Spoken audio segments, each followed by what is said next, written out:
Well, Thanksgiving is almost here, which means tournament time for high school basketball teams. Charleston High School boys team traveled to Cumberland for their first game of the season Monday, and it was a close one. 2 points was the difference as the Trojans lose to Crispin 58-56. Next game for Charleston is against a Diederich team who's coming off a convincing 58-39 win against Hudsonville Palestine. Teams take the court again tonight at 7:30. The Charleston girls squad has 2 wins under their belt and looking for another one tonight.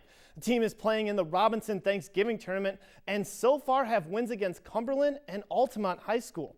In those 2 games, the Trojans have scored 131 points and only given up 50 points total. Morgan Sherwood leads the way with 34 points this season, while 3 other players are in double-figure points for the year. Next up for the girls, KZ Westfield tonight at 7. Across town, the Mattoon boys basketball team lost a heartbreaker in the Thanksgiving tournament. The Green Wave drew the unlucky straw and faced the home team in Game 1. Came up just short by 1 point to St. Anthony High School, 47-46.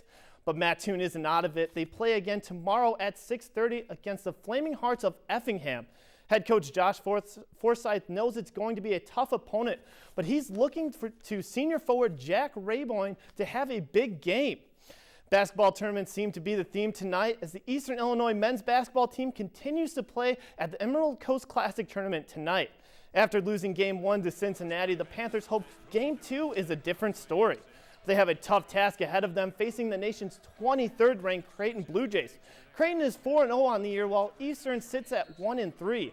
And with the win, it would snap the Panthers' 2-game losing streak as action starts tonight at 7 in Omaha, Nebraska. And after going 5-2 on the road to start the season, Lakeland basketball is 0-1 at home. That was Saturday, and now the Lady Lakers have another home game tonight to even up their record at the Fieldhouse in Mattoon against Lincoln Trail College. Tip-off was just about 15 minutes ago, and we'll have the results on tomorrow's edition. And after tonight, Lakeland only has 1 road game on the schedule between now and January 5th. And on the other hand, the Chicago Bulls have played nothing but road games while the Circus is in town at the United Center. This time in Utah against the Jazz, we fast forward to the 4th quarter where Derrick Rose shows that what he can do when healthy when getting the and one. Bulls are up by 1 after the free throw, but Utah answers with an Enes Kanter huge dunk to retake the lead. Bulls are up by 2 now, last shot of the game, and Gordon Hayward gets a good look, but can't get it to go.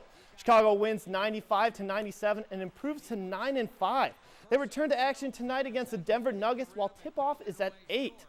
Despite the poor record, Eastern Illinois football has plenty of production on paper. The Ohio Valley Conference announced their all-conference team today, and the Panthers had 5 first-team honors and 5 second-team honors. Adam Drake highlighted their selections, earning all OVC for racking up over 1,300 yards and 12 touchdowns this season. On defense, linebacker Kemu Gruje-Hill and defensive back Jordan Wycliffe combined for 11 tackles for a loss and 7 interceptions, earning first-team defense. Freshman punter and kicker Nick Bruno and junior transfer quarterback Jalen Whitlow made the all-newcomer team. The Chicago Bears have a short week to prepare for the Detroit Lions, which also means little time to take care of injuries. Lance Briggs injured his groin while Kyle Fuller hurt his knee in the game against Tampa Bay. Head coach Mark Trestman isn't saying yet if they'll be able to play for Thursday's game. Braden, Margaret, back to you. Well, thank you, Jessica. And that wraps up tonight's edition of Newswatch. For more news and weather, be sure to log on to our website at weiu.net. And if news is happening in your community, let us know by dropping us an email at news@weiu.net. Coming up next on WEIU, the Nightly Business Report. Have a great night and join us again tomorrow here on the area's only local newscast on PBS.